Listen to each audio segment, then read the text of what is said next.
ఇప్పుడు పంచమి ఇది ఎందు శుక్రవారం నందు అమ్మాయి లక్ష్మీమాత పచ్చడి కాంతితో తెల్లటి వస్త్రాలు కట్టుకొని పద్మాసనే పద్మపూలు పద్మాక్షి భర్త సంభవే చెప్తారు. నల్లని కన్నులతో సొసైన చూపుతో మాతృ వాత్సల్యంతో అందరి చూస్తూ లక్ష్మీదేవి బాలసముద్రంలోకి ఆవిర్భవిస్తుంది. అమ్మవారి యొక్క చూపులు ఎంతవరకు పడ్డాయో అంతవరకు దైవికాలన్నీ దొరికిపోయాయి. ఆమె యొక్క కరుణ అలాంటి, ఆమె యొక్క చూపు ప్రభావం అలాంటి. చెప్తాను, లక్ష్మీ భజతు, అమ్మని ధరిస్తే అలక్ష్మీ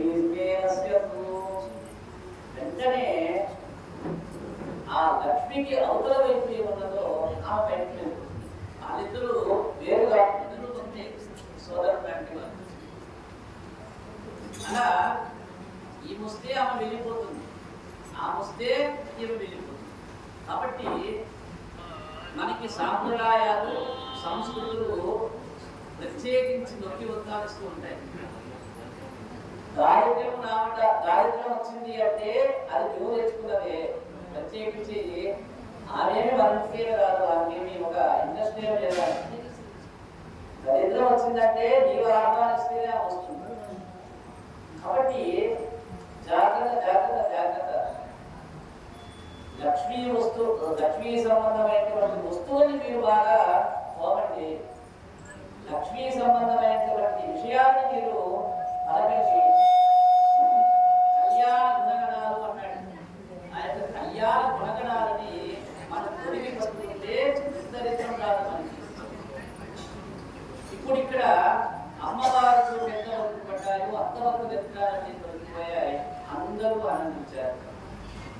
ఈ లక్ష్మీదేవి ఆవిర్భావ ఘట్టం ఎవరు విన్నారో వారికి కోట్ల జన్మల నుండి వెంటబడిన దరిద్రం నశిస్తుందన్నాడు. ఇది భాగవతంలో ఒక ప్రత్యేకత ఏంటంటే ఒక్కొక్క ఉపాఖ్యానానికి ఒక్కొక్క మనస్సుని చెప్తాడు.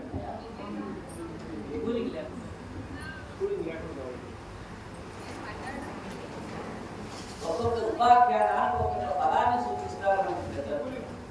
అలానే క్షీరసాగర మఠం అనేటువంటి ఘట్టంలోని ఈ లక్ష్మీమాత విద్భావాన్ని ఒక సందర్భాన్ని ఎవరైతే శ్రవణం చేశారో వారి యొక్క కార్యక్రమాలు పొందుతాయి అన్నాడు. అయితే ఇక్కడ మేము కూర్చున్నాం కదా, మేము మొన్నటి నుంచే వస్తూ ఉన్నాం కదా, మేము అందులో భాగం కదా, మరి మానవ చరిత్రాలు పొందుతాయి అంటే నీవు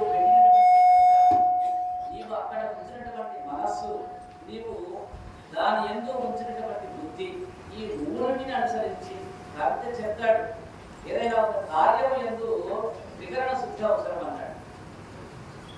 వికరణ శుద్ధి అంటే మనసా వాచ కర్మణ, ఈ మూడు ఉన్నప్పుడు అది మనకి యోగ్యత లభిస్తుంది, అది మనకి ప్రార్థిస్తుంది అని చెప్పి మనకి ఈ యొక్క సంప్రదాయంలో ఉన్నాయి.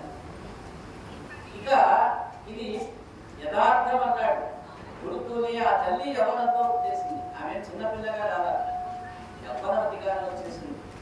ఇంద్రుడు వెంటనే కలశ స్థాపనం చేసి అమ్మవారిని దర్శనం చేసి చెప్పినటువంటి స్తోత్రం అనేక రకాల స్తోత్రాలు చేశాడు ఆయన కూడా. ఎవరైతే ఆ యొక్క అమ్మని ప్రార్థిస్తారో, ఎవరైతే ఆ అమ్మని దర్శిస్తారో, అమ్మని ఆశ్రయిస్తారో వారికి అనుకున్నట్టుగా లక్ష్మీ కటాక్షం కలుగుతుంది. ఇప్పుడు ఈ యొక్క అమ్మవారి స్తోత్రాన్ని చేసినటువంటి వాడికి అసలు చక్రవర్తిత్వం లభిస్తుందని చెప్తుందట. ఏదైతే వ్యాస భాగవతంలో ఈ అమ్మ స్తోత్రం అనేటువంటిది ఏదైతే ఉందో దాన్ని అవపోసన పడినటువంటి వాడికి చక్రవర్తిత్వం వస్తుందని చెప్తూ ఉంటాడు. సరే, అమ్మవారు ఎలా వచ్చిందయా చెప్పాము. చల్లని చీర కట్టుకున్నదట. ఆమె యొక్క ముఖాన్ని అవలోకిస్తే పచ్చటి బంగారు వర్ణంతో వెలిసిపోతుందట. నల్లని జుట్టు, కబరీ బంధం చుట్టూ చక్కటి మల్లెపూలు, సంపంగి పూలు, జాజి పూలు, ఇలా దివ్యమైనటువంటి పుష్పాన్ని అలంకరించుకుని ఉన్నదట. మేనగా ధగాయమాన శోభితమైనటువంటి స్వర్ణ రత్నఖచ్చితమైనటువంటి హారాలు వరద ముద్ర బట్టి చేతిలో ఐశ్వర్యాన్ని చూపిస్తూ మీ కోరికలు తీరుస్తానన్నట్టుగా అందరికీ భయాన్ని ఇస్తూ ఆమె ఆవిర్భవించింది. రెండు పాదాలు కలిపి పద్మాసనం వేసుకుందట అమ్మ. కాబట్టి పద్మాసనే పద్మపూరు పద్మాక్షి పద్మసంభవే అనగా మనం అమ్మవారిని ప్రార్థిస్తాం. పిల్లవాడు శిశువుగా ఉన్నప్పుడు ఆ శిశువుగా ఉన్న బిడ్డను బ్రతికించగలిగిన శక్తి ప్రపంచంలో ఒకే ఒక ఔషధానికి ఉంది. ఏమిటది?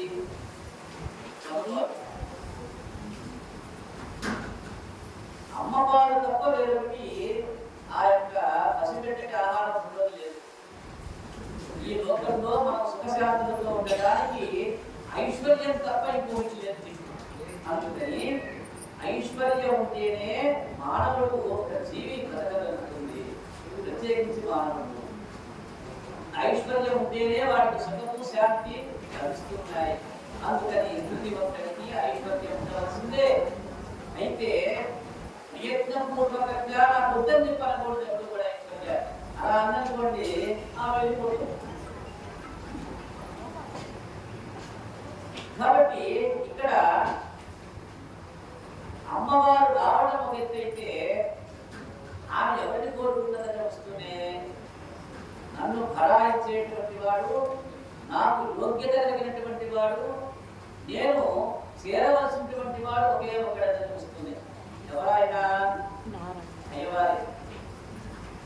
ఇక్కడ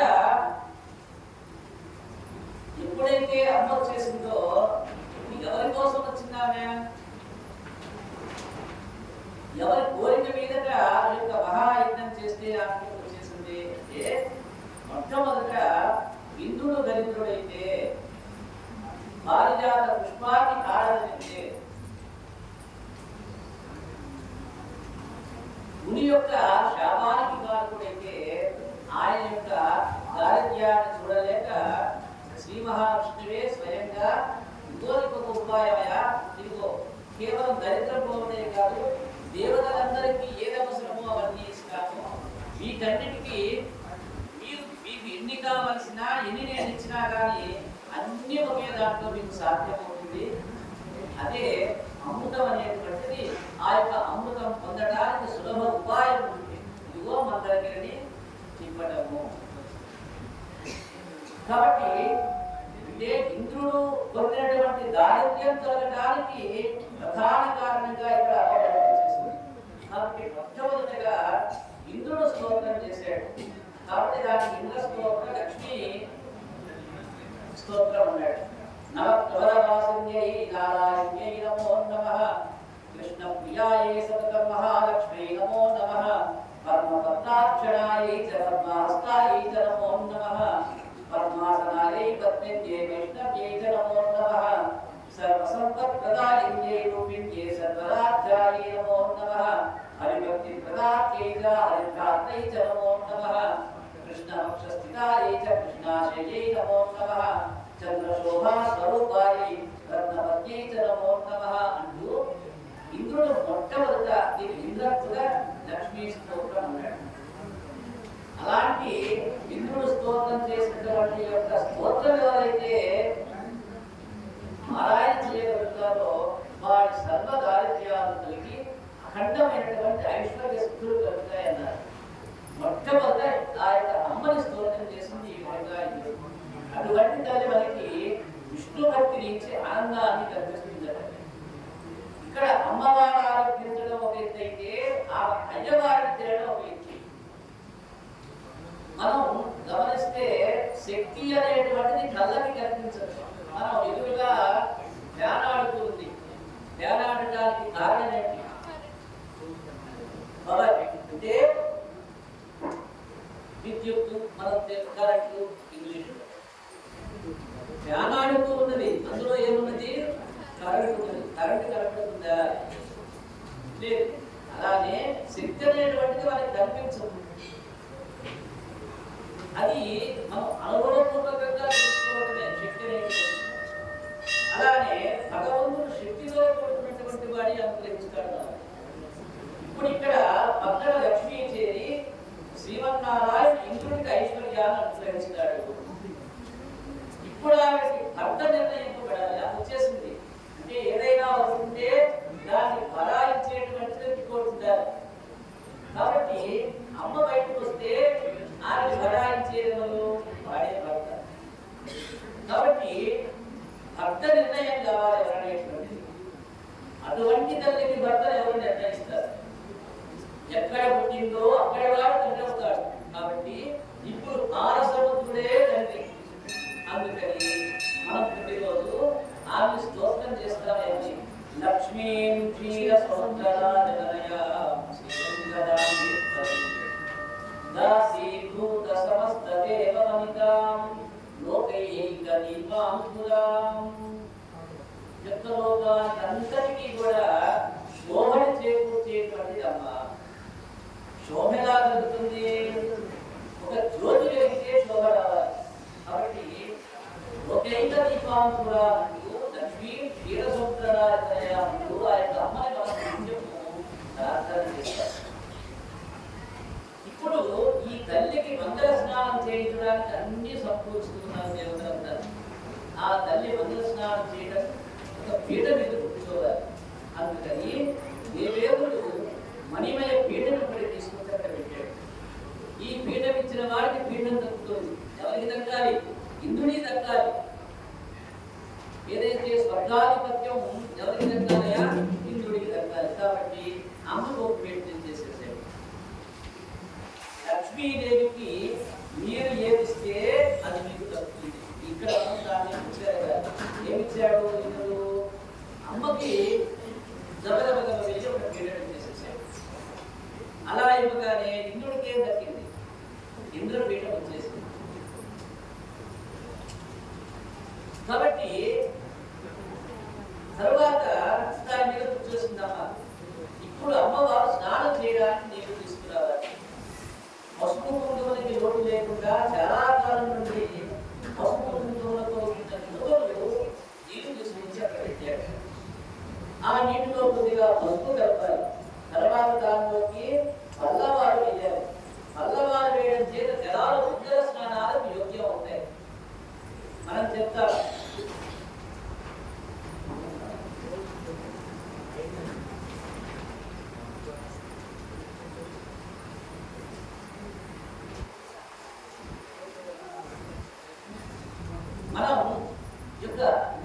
ఏదైనా వైదిక కైంకర్యాలతో మొట్టమొదటిగా కలశ ఆరాధన అనేటువంటిది చేస్తారు. కలశ ఆరాధనలో చెప్తారు సర్వతీర్థజలం పుణ్యం భావం సర్వకారణం విష్ణు భాగోద్భవం సత్వం సర్వమంగళదాయిన అంటూ గంగని ఆవాహన చేశారు. గంగని ఆవాహన చేసి ఒక కలశంలో చేస్తాం. వాటిని ఏదే శతం పూర్ణయే సహస్రం జిజ్ఞయా పాశార్జత పురత్రా అంటూ అందులో వరుణుని ఆవాహన చేస్తారు.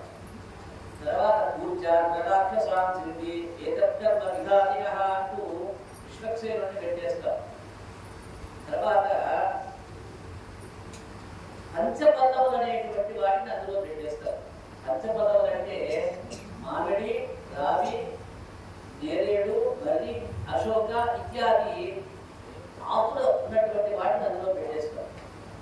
ఈ విధంగా ఎక్కడైతే పల్లవలో ఉన్నటువంటి నీటిని ప్రోక్షణ చేస్తామో అక్కడ మంగళం అవుతుంది. దీన్ని మంగళ స్నానం అంటాడు. ఇప్పుడు అమ్మవారు స్నానం చేయడానికి చెప్పినట్టుగా ఆ యొక్క పంచపల్లవులు, తర్వాత పసుపు కుంకుమలు, అక్షతులు ఇలాంటి మంగళ ద్రవ్యాలన్నీ వచ్చేసాయి. అటువంటి ఆ యొక్క పల్లవారిని ఎవరు చేశారట? భూదేవి తెచ్చిందట. ఎందుకని? వృక్షాలు ఎక్కడ ఉంటాయి? భూమి ద్వారా బయటకు వచ్చేస్తాయి. కాబట్టి భూమాత స్వయంగా తానే ఆ యొక్క పల్లవారిని తీసుకొచ్చి అక్కడ అప్పచెప్పేసింది. గోవులు వచ్చి పంచగవ్యాలు ఇచ్చేసాయి. పంచగవ్యములు అంటే గోక్షీరము, గోధని, గోధుము, గోమూత్రము, గోమయం. వీటిని పంచగవ్యములు అంటాడు. అది గోమాతకు వచ్చి ఇచ్చేసినాయి. వసంతులు గేరెడి చేశాడట. మంగళ స్నానం చేయించే ముందు వధువుకి కొద్దిగా తేనె ఇవ్వాలి. మధునా మధు అంటూ ఎందుకయా అంటే ఈ యొక్క ఇప్పుడు స్నానం కాదది, మంగళ స్నానం వేరుగా ఉంటుంది. ఈ యొక్క మంగళ స్నానం చేయించాలంటే ఒక రకమైన శక్తి ఉండాలి అందులో. అలాంటి ఆ యొక్క శక్తి కోసం స్వయంగా మధువు ఇవ్వాలి. కాబట్టి ఆ యొక్క తేనె ఇవ్వాలి కాబట్టి తేనె ఇచ్చేసేసారు. ఈ లోపల మంగళ స్నాన క్రియ జరుగుతూ ఉంటే బయట వచ్చిన బ్రాహ్మణులు కూర్చొని చక్కటి స్వస్తి మంత్రాలు చెబుతూ ఉన్నారు. స్వస్తినో విపీతామశ్వినాభ స్వస్తి దేవ్యతిథిర దర్పణః స్వస్తి పురుషః నసరోదదాతు స్వస్తి ధ్యావా సుధిః సుచేతనా వారుభవప్రభామహే సోమం స్వస్తి భువనస్య యస్మతిః బృహస్పతి సర్వగణం స్వస్తయే స్వస్తయ ఆదిత్యాసో పునః విశ్వే దేవాలో అద్యా స్వస్తయే వైశ్వానరో సుదగ్ని స్వస్తయే స్వస్తి మిత్ర వరుణ స్వస్తి పత్యే దేవతి అంటూ స్వస్తి వచనాలు పలుకుతారు. అంటే ఇందాక చెప్పినట్టుగా ఆ యొక్క ధ్యానం తిరుగుతూ ఉంటే ఆ ధ్యానం తిరగడానికి కారణభూతమైనటువంటిది కరెంట్ అయితే ఆ యొక్క కరెంట్ మనకు కనబడుతుంది. ధ్యానం తిరగడమే ఇలాంటి తెల్లటి కాంతి చీకటి పోగొడుతుంది. ఆ తెల్లటి కాంతి ఎలా వచ్చింది?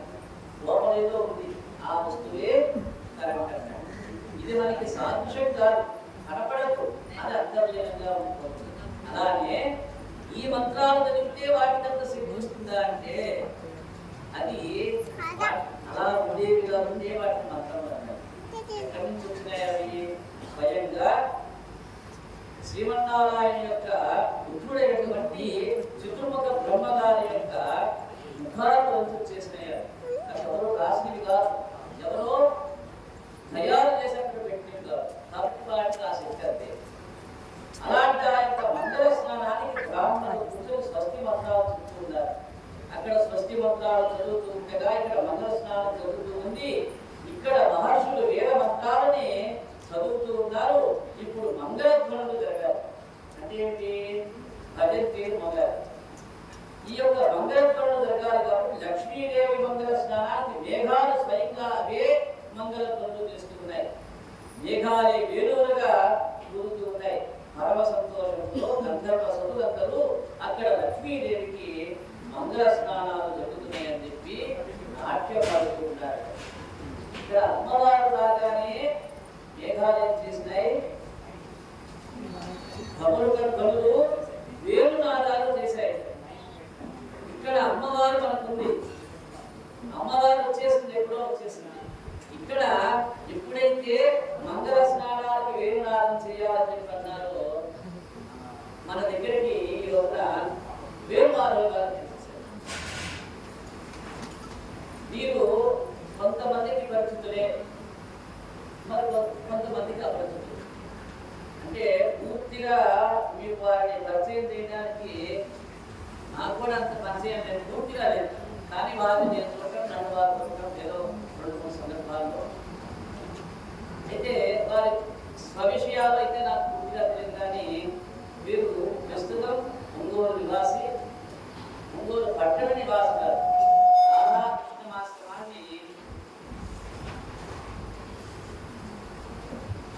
సత్రీతిగా నిర్వహిస్తున్నటువంటి భగవద్భావములు. అలాంటి వారు ఈ రోజున మన ఈ మహత్కార్యమైన శ్రీమద్భాగవత సప్తాహ యజ్ఞానికి ఆహ్వానితులుగా వచ్చారు. సరే, మనకి వారిని సత్కరించడం ఎలాగో, మరి వారికి ఇష్టరీతి ఎలాగో మనకి నాకంత పెద్దగా తెలియదు. వారు కూడా సత్కారాలు తీసుకునేటువంటి వాళ్ళు కాదు. మనం భగవద్భాగవతులు, ఆయన భగవద్భాగవతులే. కాబట్టి మన ఈ ఆహ్వానాన్ని గమనించి భగవత్ కైంకర్యంలో నేను ఉండాలనేటువంటి భావనతో వచ్చారని చెప్పి నాకు అర్థమైంది. ఎందుకంటే పోయిన సంవత్సరం కూడా ఒకసారి ఆహ్వానం చేశాను. అప్పుడు వారికి అవకాశం లేదు. పోయినసారి బృందావనం కాశీ అక్కడ ఉన్నప్పుడు సరే మరలా పునః అంటే నాకు ఆలోచన ఉన్నా బయటకు చెప్పలేదు, మన భక్తులంతా కోరారు మీరు మా భోగాన్ని ఆహ్వానించాలని సార్ అని చెప్పి. తప్పనిసరిగా, ఎందుకంటే మొట్టమొదటి నుంచే చెప్తూ ఉన్నాను నేను, భగవంతుని ఆశ్రయం పొందినటువంటి వాళ్ళు మొట్టమొదట ఎవరిని ఆశ్రయించాలి? భాగవతుని ఆశ్రయించాలి. భగవంతుని ఆశ్రయం పొందవలసిన వాడు మొట్టమొదటి పొందవలసింది భాగవతుల ఆశ్రయం, దాని సదాశ్రయం అన్నాడు. అలాంటి ఆయన సదాశ్రయుడైనటువంటి అందరికీ ఆహ్వానం ఇక్కడ. అయితే కొంతమంది ఈ రోజున మనకి యొక్క మహత్కార్యంలో మహాయజ్ఞంలో పాల్గొనడానికి రావడం ఉదాహరణ మనందరికీ సంతోషదాయకం. వారికి ఇక్కడికి రావడానికి తగినటువంటి శారీరక స్థితి లేకపోయినా మానసికంగా భగవంతుడికి దగ్గర అనేటువంటి తాపత్రయము. రెండవది, మనం ఒకసారి వెళ్ళలేకపోయాం, వాళ్ళ యొక్క ఆత్మనాన్ని మన్నించాలి అనేటువంటి గౌరవభావం అనేటువంటిది రెండవది. ఇలాంటి వాటి చేత వారిని దర్శించేటువంటి భాగ్యం మనకి, వారి మాటలు వినేటువంటి భాగ్యం మనకి దక్కింది. భగవంతుడి యొక్క అనుగ్రహం వారికి కలగాలనేటువంటి మంగళాశాసనాన్ని మీ అందరి ముఖ్యంగా వారికి ఆశీర్వపూర్వకంగా అందిస్తూ, వారు ఎక్కువగా మాట్లాడలేదని చెప్పి, అంటే ప్రవచనం చేయలేదని చెప్పి మొదటి చెప్పారు. నేను ప్రవచనం చేయలేను, కానీ మీ దగ్గరికి రావాలనేటువంటి ఆకాంక్ష ఉంది అనేటువంటి భావంతో వచ్చారు. వారు 4 మాటలు చెప్తారు, శ్రద్ధగా అడుగుతాం.